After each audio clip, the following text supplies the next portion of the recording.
തിരിച്ചടിച്ചു എന്നുള്ള വാർത്ത ഈ നിമിഷം വരുന്നുണ്ട്. ഇന്ത്യ തിരിച്ചടിച്ചു എന്നുള്ള വാർത്ത വരികയാണ്. അതായത് പാകിസ്ഥാൻ 26 ഇടങ്ങളിൽ 200-ലധികം ഡ്രോണുകൾ വർഷിച്ചിട്ടുണ്ടെങ്കിൽ ഇന്ത്യയുടെ തിരിച്ചടി സംഭവിക്കുന്നു ഈ നിമിഷം എന്നുള്ള വാർത്ത ഇതാ ഡൽഹിയിൽ നിന്നും അർജുൻ പീതാംബരൻ നൽകിക്കൊണ്ടിരിക്കുകയാണ്. ആ വാർത്തയുടെ വിശദാംശങ്ങൾ അല്പസമയം തന്നെ നമുക്ക് അതിലേക്ക് കടക്കാം. ഖാരിയാനിൽ ഇന്ത്യൻ ഡ്രോണുകൾ പതിച്ചിരിക്കുന്നു എന്നുള്ളതാണ്. ഇന്ത്യയുടെ തിരിച്ചടി ഉണ്ടാകുന്നു. അർജുൻ പീതാംബരൻ ഉണ്ട്. അർജുൻ, എന്താണ് സംഭവിക്കുന്നത്?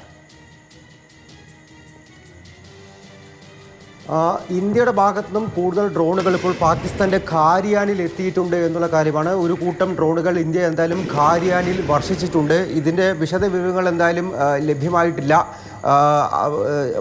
നേരത്തെ ഇന്ത്യ ഇന്ന് അയച്ച ഡ്രോണുകൾ പോലെയുള്ള ആക്രമണശേഷിയുള്ള ഡ്രോണുകളാണോ പാകിസ്ഥാൻ്റെ തന്നെ ചില വ്യോമ പ്രതിരോധ സംവിധാനങ്ങൾ തകർക്കാനായിട്ടും അതുപോലെ റഡാർ തകർക്കാനുമായിട്ടൊക്കെയാണ് ഇന്ത്യ ഈ ഡ്രോണുകൾ ഉപയോഗിക്കുന്നത്. അത്തരത്തിലുള്ള ചില ഡ്രോണുകൾ എന്നുള്ള റിപ്പോർട്ടുകളാണ് വരുന്നത്. ഇത് പാകിസ്ഥാനി മാധ്യമങ്ങളും അതുപോലെ അവിടുത്തെ പ്രദേശവാസികളും പറയുന്ന കാര്യമാണ്.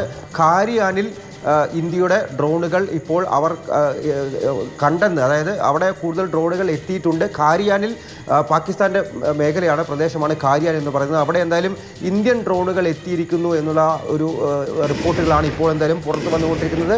അല്പസമയത്തിനകം ഒരുപക്ഷെ ഇതിൻ്റെ കൂടുതൽ വിശദാംശങ്ങൾ നമുക്ക് ലഭ്യമാക്കാൻ സാധിക്കും.